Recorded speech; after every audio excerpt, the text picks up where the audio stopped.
Hello, 12મું ધોરણ કેમ છો? હા, બરાબર જ છો. હવે આજે આપણે ફિઝિક્સમાં નવું પાઠ ચાલુ કરશું. આપણું છઠ્ઠું પાઠ છે. ઓકે, વિદ્યુત ચુંબકીય પ્રેરણા.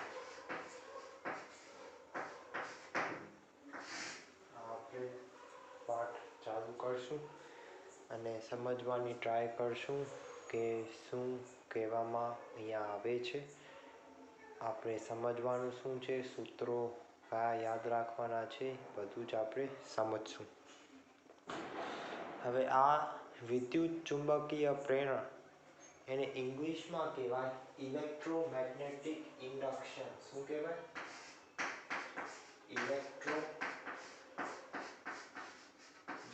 ઇલેક્ટ્રો એટલે વિદ્યુત, ચુંબકીય એટલે મેગ્નેટિક.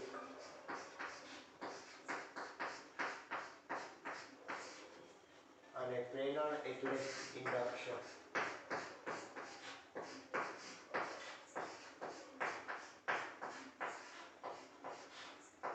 હવે આ જે ચેપ્ટર જે છે એ બહુ જ ઇન્ટરેસ્ટિંગ છે,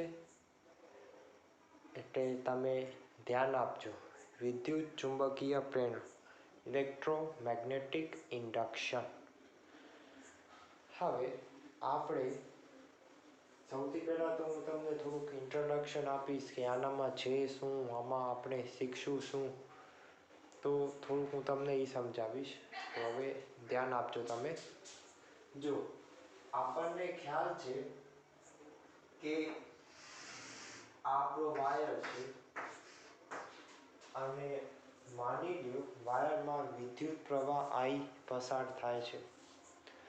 તો જેમ વિદ્યુત પ્રવાહ I પસાર થશે તો તમને ખ્યાલ છે કે વાયરની ચારે બાજુ ચુંબકીય ક્ષેત્ર ઉત્પન્ન થાય છે. શું ઉત્પન્ન થાય છે? ચુંબકીય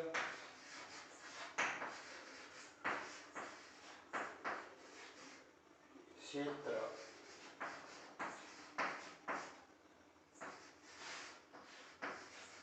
ઉત્પન્ન થાય છે. આપણને ખ્યાલ છે, જેને આપણે કહીએ મેગ્નેટિક ફિલ્ડ આપણે જોવા મળે છે. કેટલી હોય, શું હોય, આપણે એની દિશા શું હોય એ બધું જ આપણે શીખી લીધું છે. તો હવે એક ભાઈ હતો જેનું નામ માઇકલ ફેરેડે. જેનું નામ શું હતું? Michael Faraday. હવે આ માઇકલ ફેરેડે એમ વિચાર્યું કે જો કરંટના લીધે ચુંબકીય ક્ષેત્ર ઉત્પન્ન થાય છે તો શું આનું ઊંધું પોસિબલ છે કે નહીં. ખબર પડી? આનું ઊંધું એને શું વિચાર્યું? અહીંયા આપણે શું છે, તો અહીંયા આપણને વિદ્યુત પ્રવાહ કરંટના કારણે આપણને ચુંબકીય ક્ષેત્ર મળે છે. હવે ફેરેડે એમ વિચાર્યું કે શું આનું ઊંધું એટલે ચુંબકીય ક્ષેત્રના કારણે આપણને શું વિદ્યુત પ્રવાહ મળી શકે કે નહીં. વિદ્યુત પ્રવાહ કરંટ I મળી શકે કે નહીં. તો આનો જવાબ છે હા.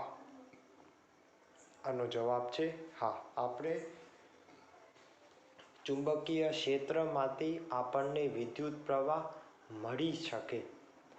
હવે કેવી રીતે મળી શકે, શું મળી શકે છે, એ ફેરાડેનો નિયમ જે છે એ હું તમને આ જ પાઠમાં હું તમને શીખવાડી દઈશ. ઓકે, તો અહીંયા જે આપણે શીખી લીધું હતું એનું ઊંધું છે, એનું ઊંધું છે. અને બીજી એક વાત કે પહેલાંના જમાનામાં આ જે વિદ્યુત અને ચુંબકત્વ એ બે અલગ અલગ બ્રાન્ચ હતી. એ બે કેવી હતી? અલગ અલગ બ્રાન્ચ હતી. તો એક વખત હેનરી ઓસ્ટર્ડ એ પણ એક પ્રોફેસર હતા. તો હેનરી ઓસ્ટર્ડ એની લેબમાં એક્સપેરિમેન્ટ કરતા હતા. તો એને જોયું, એક સર્કિટ સાથે એ કામકાજ કરતા હતા અને એની સર્કિટની નજીક એક હોકાયંત્ર હતું, મેગ્નેટિક કંપાસ. તો એને જોયું કે જેવી એને સર્કિટ ચાલુ કરી તો એ હોકાયંત્ર ડિફ્લેક્શન આવતું હતું. એનામાં શું આવતું હતું? ડિફ્લેક્શન આવતું હતું. તો આના પછી અલગ અલગ પ્રયોગ થયા હતા અને ત્યારથી આ બંનેને મલાવીને આપણે એક જ બ્રાન્ચ બનાવી નાખી, જેને કહેવાય વિદ્યુત ચુંબકીય, ઇલેક્ટ્રોમેગ્નેટિક. એટલે એ બે અલગ અલગ નથી, એ બે એકના વગર બીજો શક્ય નથી, બીજાના વગર પેલું શક્ય નથી. એટલે એ હંમેશા બંનેના લગ્ન જ થઈ ગયા છે, બરાબર? એવી રીતે સમજી લેજો. ઇલેક્ટ્રોમેગ્નેટિક બંને ભેગા જ હોય, ઇલેક્ટ્રોમેગ્નેટિક. તો આપણે આ ચેપ્ટરમાં આ કામ કરશું. ચુંબકીય ક્ષેત્રમાં આપણે વિદ્યુત પ્રવાહ I મેળવશું. કેવી રીતે મેળવશું હું તમને બધું કહીશ, તમને એના સૂત્ર પણ લખાવીશ અને આપણે ફેરાડેનો પ્રયોગ પણ કરશું. તો આને કહેવાય વિદ્યુત ચુંબકીય પ્રેરણ. આને શું કહેવાય? વિદ્યુત ચુંબકીય પ્રેરણ.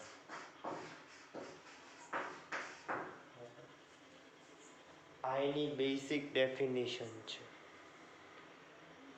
બરાબર? તો આને આપણે શું કહીશું? વિદ્યુત ચુંબકીય પ્રેરણ. જોઈ લ્યો.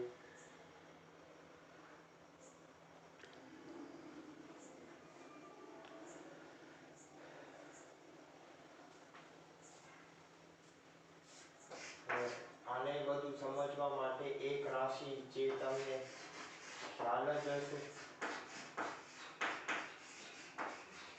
ચુંબકીય ફ્લક્સ, જે આપણે હંમેશા ફાઈથી દર્શાવીએ. ઓકે, ચુંબકીય ફ્લક્સને આપણે કેવી રીતે એની વ્યાખ્યા આપીએ? ચુંબકીય ફ્લક્સ ફાઈ બરાબર હંમેશા શું થાય? B dot A. શું થાય? B dot A. જ્યાં B શું છે આપણું? B છે આપણું ચુંબકીય ક્ષેત્ર. શું છે? ચુંબકીય ક્ષેત્ર. અને A છે આપણું ક્ષેત્રફળ સદિશ. શું છે? ક્ષેત્રફળનો સદિશ. બરાબર? હવે માની લ્યો કે એક ગૂંચળામાં n નંબરના આટા છે. કેટલા આટા છે? n આટા છે. તો એ કિસ્સામાં આપણો ચુંબકીય ફ્લક્સ કેટલો થશે? NBA. શું થશે? NBA. માની લો ચુંબકીય ક્ષેત્ર અને ક્ષેત્રફળનો સદિશ એ બંને વચ્ચેનો કોણ છે 0. બંને વચ્ચેનો કોણ કેટલો છે? 0. એટલે તમારો ચુંબકીય ફ્લક્સ y કેટલો આવી જશે? NBA. કેટલો આવી જશે? NBA. આ સૂત્રને યાદ રાખવાનું છે, NBA. યાદ રાખવામાં જરાય પણ તકલીફ નહીં પડે, એકદમ ઈઝી છે.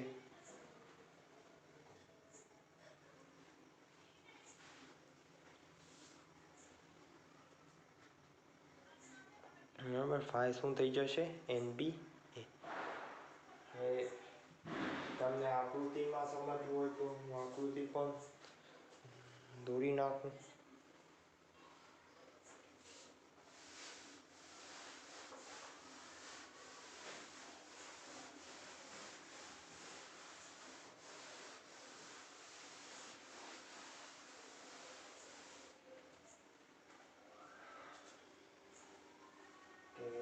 માની લ્યો આ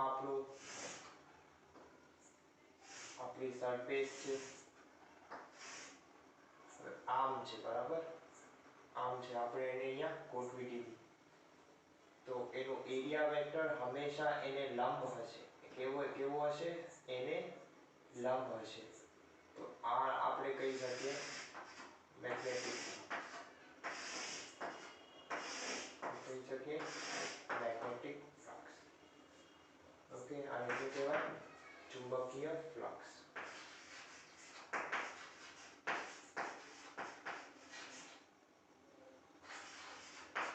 કહેશું આને આપણે ચુંબકીય ફ્લક્સ. હવે માની લો કે તમે એકદમ નાનો એલિમેન્ટ લીધો, તમે નાનો એરિયા લીધો, તો એ કિસ્સામાં તમે ફ્લક્સને આમ પણ લખી શકો, ફાઈ. તમે નાનો લીધો છે તો ડી ફાઈ, કે પછી ટોટલ કરવું હોય કે ડી ફાઈ કરવું હોય તો ડી ફાઈ શું થશે? બી ડોટ ડી,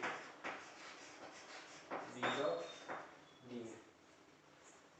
ઓકે, હવે માની લો કે તમને ટોટલ ચુંબકીય ફ્લક્સ તમને કાઢવાનું છે, તો ફ્લક્સ બરાબર શું થશે? બી ફાઈ. સંકલન. સંકલન એટલે બધાનો સરવાળો. શું કરવું પડશે? બધાનો સરવાળો. કે જો તમારો ચુંબકીય ફ્લક્સ વેરિયેબલ હોય, અલગ અલગ હોય, તો તમે આવી રીતે આપણે આને સમજી શકીએ અને ટોટલ ફ્લક્સ આપણે કાઢી શકીએ. તો આને કહેવાય ચુંબકીય ફ્લક્સ ફાઈ. અને હું જે પણ લખાવું છું એ બધું જ તમે લખી નાખજો, બરાબર. વિડીયો તમે પોઝ પણ કરી શકો છો અને વચાવવામાં મને નથી લાગતું તમને કાંઈ પ્રોબ્લેમ પડશે નહીં. અને બીજી વાત, આ જો અહીંયા ચુંબકીય ફ્લક્સના સૂત્રમાં અહીંયા આપણો એ છે ક્ષેત્રફળ આલો છે, બરાબર, આ ક્ષેત્રફળ છે.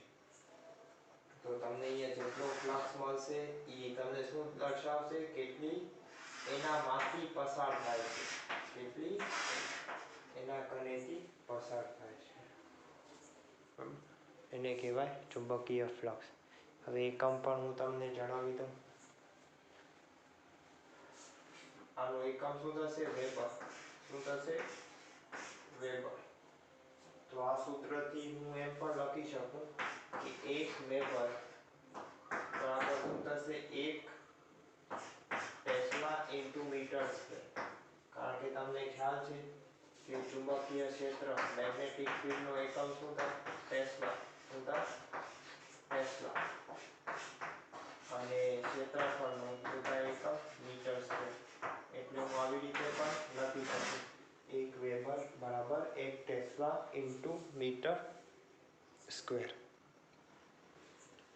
લખી લ્યો.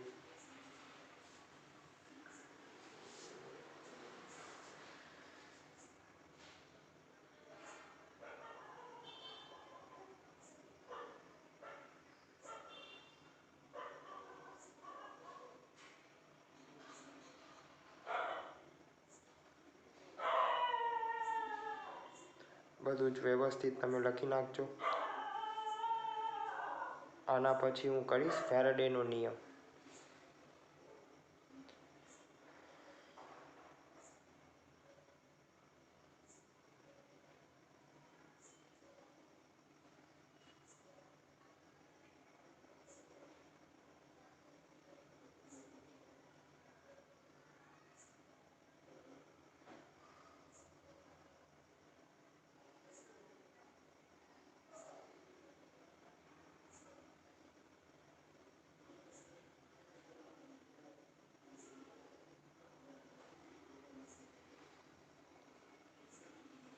તો હવે હું ફેરાડેનો નિયમ ચાલુ કરીશ.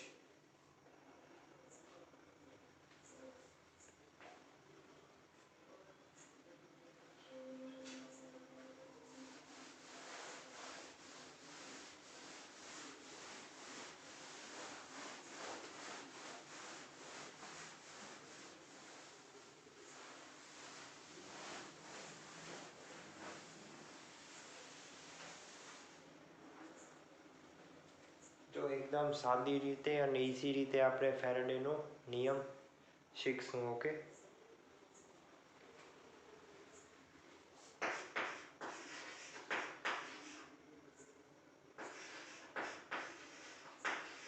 ફેરાડેનો નિયમ.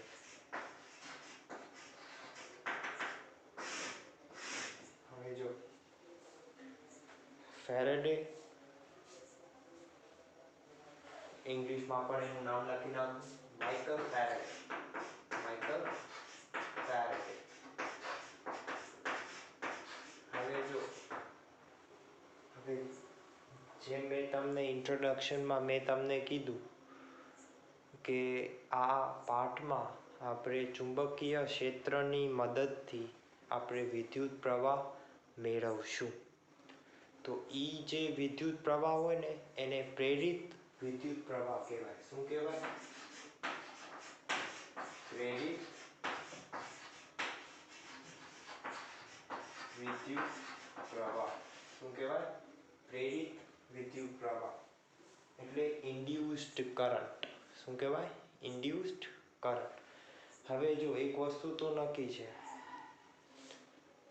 કે પ્રેરિત વિદ્યુત પ્રવાહ આવે એના પહેલા હજી એક વસ્તુ હોવી જરૂરી છે. તેને શું કહેવાય? પ્રેરિત EMF. તમે શીખી ગયા છો પ્રેરિત EMF. EMF એટલે ઇલેક્ટ્રોમોટિવ ફોર્સ. ઓકે, ગુજરાતીમાં પણ ઈ જ છે. EMF, પ્રેરિત EMF. તો ફેરાડે પ્રેરિત EMF એપ્સાઇલન કેટલો હોય એના માટે એને સૂત્ર આપ્યું.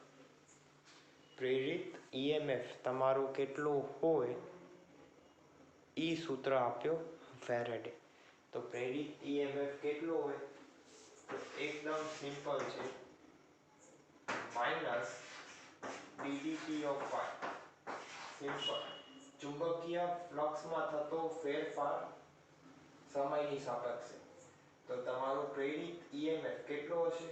સૌથી પહેલા તો એનો નિયમ પૂછેલો હોય થિયરીમાં, તો સૌથી પહેલા વાક્યો લખવાના, પછી સમીકરણ પણ લખવાનું. તો આપણે એનું વાક્ય કેવી રીતે બનાવશું? ચુંબકીય ફ્લક્સ કે પછી ચુંબકીય ફ્લક્સમાં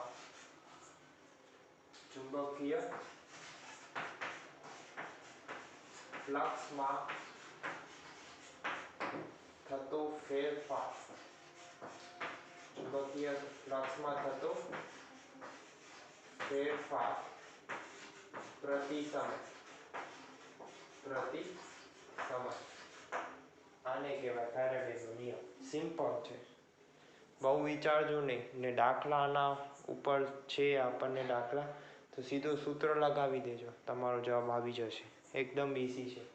તો તમે આને આવી રીતે પણ લખી શકો, minus delta phi by delta t. આ કેવી રીતે આવ્યું? તો જ્યારે તમારું પ્રેરિત EMF epsilon minus delta phi by delta t. હવે એક વસ્તુ હું તમને હજી કહી દઉં કે આ માઇનસ જે ઋણ છે એ હું શું કામ આવે છે એ આપણે નહીં ગણીએ, આજે નહીં ગણીએ, પણ એ આગળના ટોપિકમાં તમને ખબર પડશે કે આપણે માઇનસ સાઇન શું કામ લગાવીએ છીએ. હું તમને બધું કરાવીશ, તમને બધું સમજાવીશ કેવી રીતે માઇનસ આવે. એ આગળના આર્ટિકલમાં છે, એટલે હમણાં તમે જરાય ચિંતા કરજો નહીં. તો જ્યારે ડેલ્ટા ટી ટેન્ડ્સ ટુ 0 હોય, તો delta pi by delta t શું થાય માઇનસ ડી ઓકે માની લો પૂંછડામાં n આટા છે. કેટલા આટા છે? n આટા છે. તો તમે ફેરાડેનો નિયમ શું લખી શકો? એપ્સાઇલન બરાબર શું થાય માઇનસ n ઇન્ટુ ડેલ્ટા ભાગ્યા ડેલ્ટા ટી, અથવા તો તમે આવી રીતે પણ લખી શકો minus n into d pi by dt. તો આ છે ફેરાડેનો નિયમ. અહીંયા યાદ રાખજો, આ જે ઈએમએફ જે છે કે પછી વોલ્ટેજ, હવે આ ઈએમએફ પ્રેરિત ઈએમએફ છે બરાબર. પ્રેરિત ઈએમએફના કારણે પ્રેરિત વિદ્યુત પ્રવાહ હશે. ઓકે, એ પણ હું વાક્ય લખી નાખું. પ્રેરિત ઈએમએફના કારણે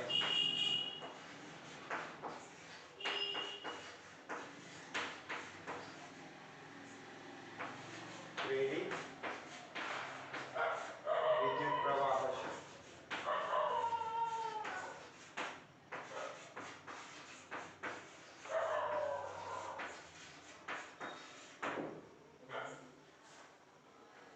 તો આજ માટે એટલું ઘણું છે.